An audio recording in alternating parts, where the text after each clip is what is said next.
Welcome back to Unleashed. This is Sheila Paylan reading Let There Be Dark. We spend our lives shunning shadows, fleeing from the night within us as though it were some spectral foe. But what if the darkness we avoid holds the secret to our growth? For years, darkness was my relentless pursuer.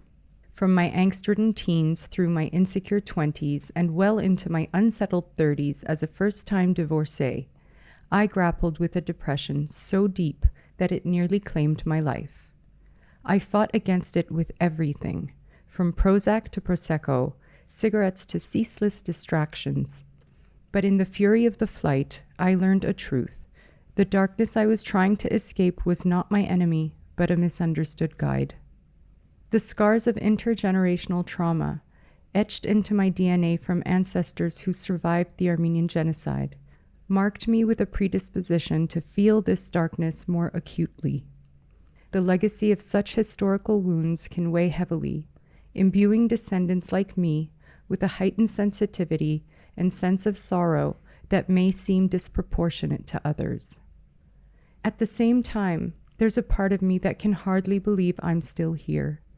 It feels as though my ancestors, who endured unimaginable hardships, willed me to survive. More than once, on the brink of succumbing to the abyss, I sensed their presence, pulsing through my veins to pull me back from the edge. Each time I teetered close to the end, I could almost hear them whispering, insisting it wasn't my time, that the choice of my life's end was not mine to make.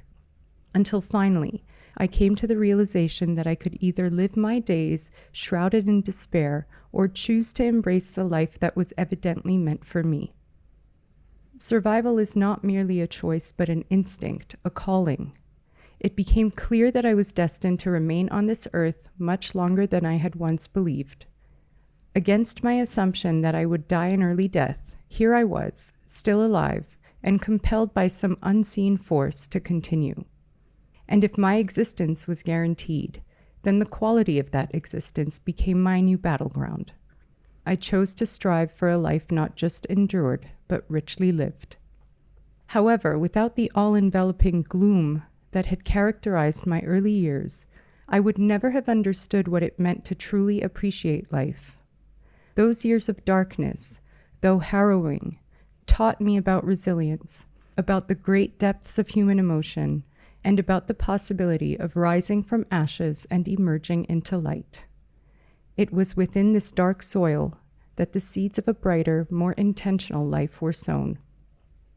In my darkest times, demons whispered of self-destruction, keeping me up at night with a firm grip on my sanity and consciousness.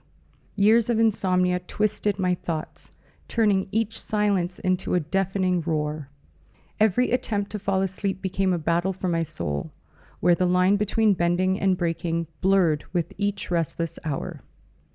But over time, armed with years of therapy, personal growth exercises, and a commitment to leading a balanced, healthy lifestyle, I learned not just to confront these shadows, but to engage with them.